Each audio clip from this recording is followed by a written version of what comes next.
Assalamualaikum warahmatullahi wabarakatuh. Oke.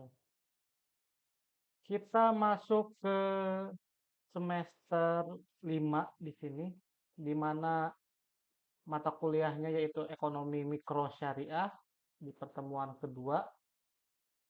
Yang akan saya sampaikan hari ini yaitu adalah tentang ilmu ekonomi mikro. Itu seperti apa? Jadi bedanya nanti ada bedanya mikro itu apa, nanti makro itu apa. Mikro itu berarti kan dalam skala kecil ya. Itu mikro. Jadi ekonomi mikro itu adalah ilmu yang ekonomi yang skala kecilnya. Masih bersama saya Repanda Sayoga MPD, salah satu dosen dari FPI Al-Amar Subang.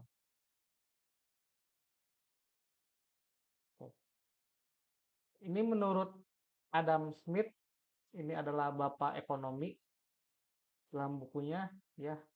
Beliau mengatakan bahwa an inquiry into the natural and dish of the will of nation.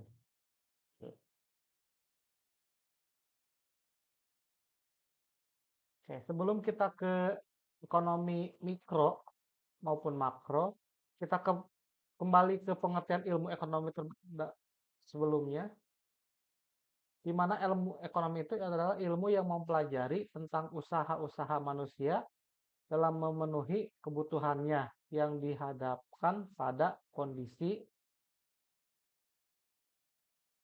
Karena kebutuhan itu manusia banyak atau terbatas ya. Lalu sumber daya sebagai alat pemuas kebutuhan sifatnya juga terbatas.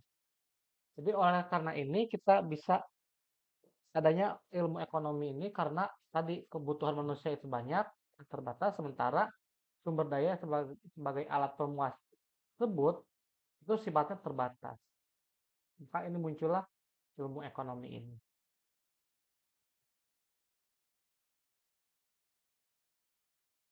Kegiatan dan sumber daya ekonomi. Kegiatan ekonomi ini ada 4 macam kegiatan pokok ekonomi atau aktivitas ekonomi. Yang pertama ada konsumsi, kedua produksi, ketiga distribusi, dan terakhir adalah investasi. Di mana konsumsi ini adalah kita sebagai pengguna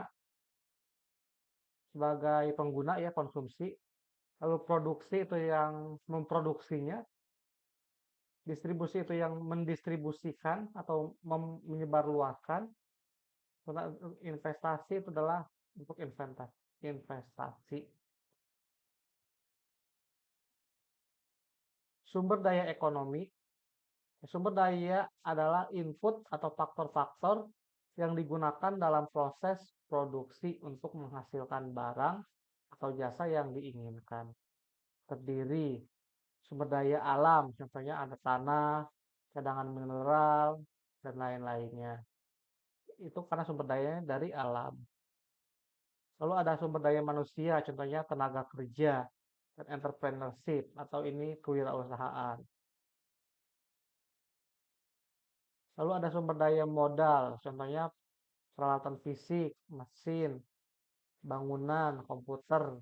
Jadi ini sumber daya modal seperti alat-alatnya, alatannya. Misalkan kita mau eh, jualan mie ayam di gerobak, kan harus ada modalnya. Modalnya itu harus buat gerobaknya, terus harus ada panci buat masaknya dan sebagainya. Itu masuk ke sumber daya modal. Lalu teknologi dan ada keahlian kewirausahaan. Yang dihasilkan dalam kegiatan ekonomi apa saja sih? Oke. Yang pertama itu ada barang, di mana barang ekonomi dan barang bebas, barang akhir, barang modal, dan barang antara. Barang akhir berarti ini yang sudah di akhir, yang sudah kita dapat.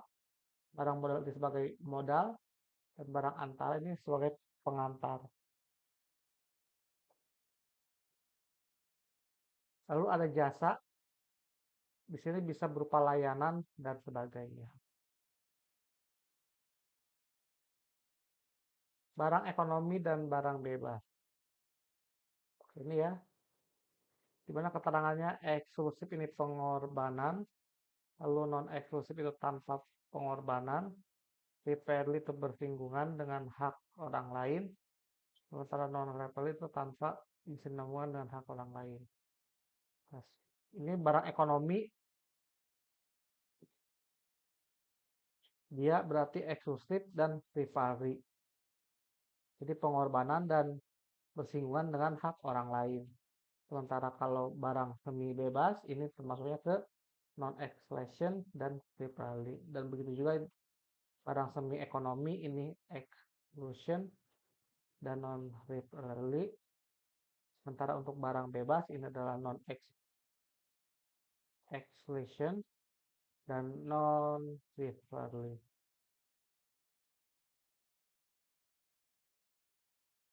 Manfaat mempelajari ilmu ekonomi. Yang pertama, memperbaiki cara berpikir yang membantu dalam pengembalian keputusan, membantu memahami masyarakat, membantu memahami masalah-masalah perekonomian nasional dan internasional. Ini secara jauhnya ya.